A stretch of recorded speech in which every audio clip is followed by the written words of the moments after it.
વિચાર વિસ્તાર. ઉગે કમળ પંકમાં તદપી દેવ શિરે ચડે, નહીં કુળથી કિંતુ મૂલ્યે મૂલવાય ગુણો વડે. હવે આપણે આ પંક્તિઓનો વિચાર વિસ્તાર કરીએ.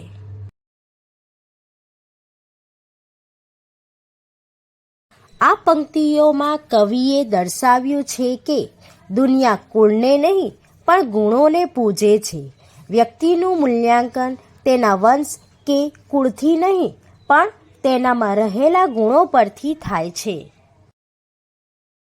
કવિ આ તથ્ય કે હકીકત સમજાવવા માટે એક સચોટ ઉદાહરણ આપે છે. કમળ કાદવમાં ઉગે છે, આમ તેનું કુળ કેવું સૂક ચડે એવું હોય છે. છતાં કમળને પોતીકી સુવાસ હોય છે, અનોખી ફોરમ છે, એ સહુને આકર્ષી લે છે. એટલે તો લોકો એવા સુગંધીદાર ફૂલોને દેવપૂજામાં ઉપયોગ કરે છે. કમળ દેવ મસ્તકે ચડે છે, આમ કાદવમાં જન્મેલા કમળને પોતાના ગુણને લીધે જ ઊંચું સ્થાન પ્રાપ્ત થાય છે. માણસની બાબતમાં પણ આ પંક્તિ મોટે ભાગે લાગુ પડે છે. મનુષ્યનું મહત્વ તેના કુળથી નહીં પણ ગુણથી થાય છે.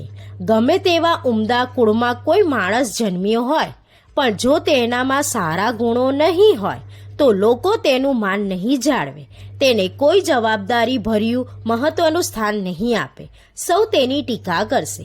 એથી ઉલટું હલકા કુળમાં જન્મેલો માણસ ગુણવાન હશે તો સર્વત્ર તેનો આદર થવાનો, તેને પ્રતિષ્ઠિત સ્થાન મળવાનું, લોકો તેના ગુણોની પૂજા કરવાના જ.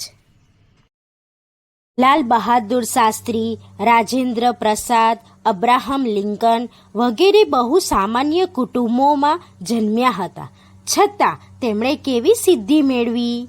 ખરેખર જગતમાં ગુણની જ પૂજા થાય છે, કુળની નહીં.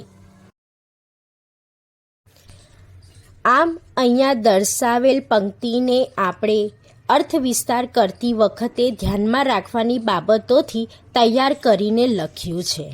આ અર્થ વિસ્તારને લખવા માટે આપણે 3 વિભાગમાં લખાણ લખ્યું છે. પ્રથમ વિભાગ શરૂઆત, જેમાં પહેલા ફકરામાં અર્થ વિસ્તારનો મુખ્ય વિચાર 1-2 પંક્તિમાં દર્શાવ્યો છે.